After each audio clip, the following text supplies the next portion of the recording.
My question is it okay to pray for your pet? Well, stay tuned. I have a special report. Hi, I'm Linda Evans Shepherd. We're going to be talking about a controversial topic. The topic is it okay if I pray for my pet? A lot of people wonder because when we look around in the world at all the crises and all the things that we could pray for, praying for a pet seems pretty far down the list.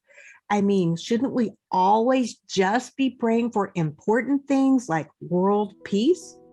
Well, I have to agree that praying for world peace is pretty important, especially right now. And of course, I encourage you to pray for world peace and any other important topic that is on your heart.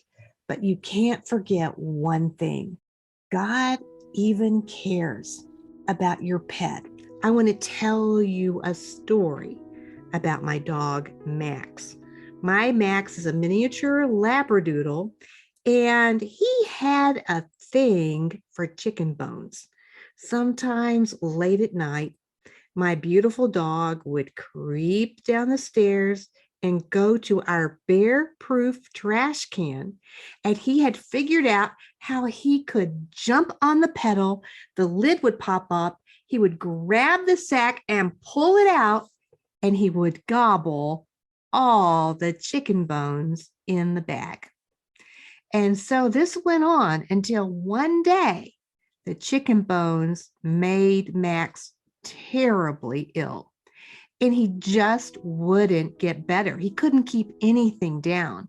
This went on for days, weeks, and finally months. He gradually began to lose weight, and he went from being 45 pounds to a 24-pound sack of bones, listlessly laying around on the floor. All of his fur fell out.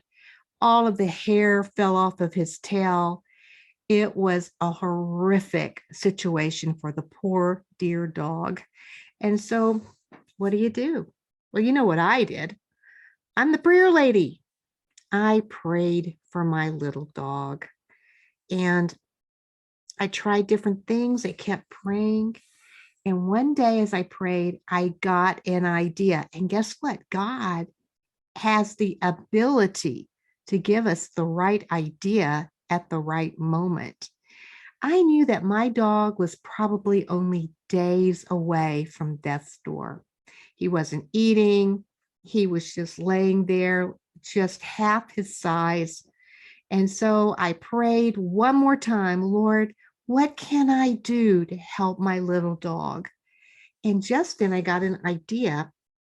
I had once heard about someone who had a dog who had trouble keeping his food down, and she had resorted to making a crock pot filled with chicken and rice. And so I decided to try it. I got out my crock pot. I put 4 cups of rice into the crock pot. I filled the crock pot full of water, and I dropped 3 boneless chickens into that crock pot. And I let it cook for about 8 hours. I shredded the chicken. I stirred it all together. I had this big gooey glob of chicken and rice, and I fed it to Max. He ate it. He kept it down. I fed him again the next day. I began to freeze the bags, and I would pull one out of the freezer and put it in the microwave.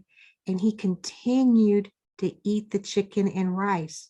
And then one day, I noticed that his tail had begun to sprout fur.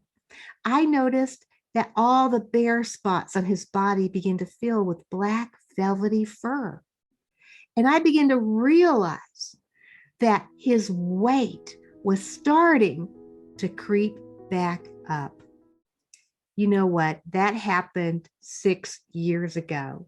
And today, at 14 years old, Max is strong and healthy. He has shiny eyes. People say to me, how old is your puppy? He's not a puppy. He's 14 years old. Now today, I still feed him the chicken and rice, but I stir it up with some very healthy, high protein kibble. and he is strong and thriving. So, to answer your question, yes, you can pray for your pet. Number one, God is the creator, he made your pet. Number two, God loves you. And if you love your pet and you call to him for help, God will hear your prayer. And number three, God is amazing. We can't put God in a box and say, well, prayers for people are okay, but you better not pray for your pet. That's silly. Pray for whatever is on your heart, because guess what? God loves you and he wants to hear from you. And that's it from the prayer lady. And I hope that this little episode of my prayer club will help you know that it is okay to pray for anyone and everyone, whether or not they have a fuzzy tail or not. Thank you for staying tuned. And don't forget, if you enjoyed this, to hit subscribe below. And also sign up for my prayer gift. It is going to be a little prayer that I will pray over you, and you can print a copy of it and you can join our prayer list. I promise not to spam you, but I do want to stay in touch with you. So thank you so much for staying tuned. And like I said, God loves you and he wants you to talk to him.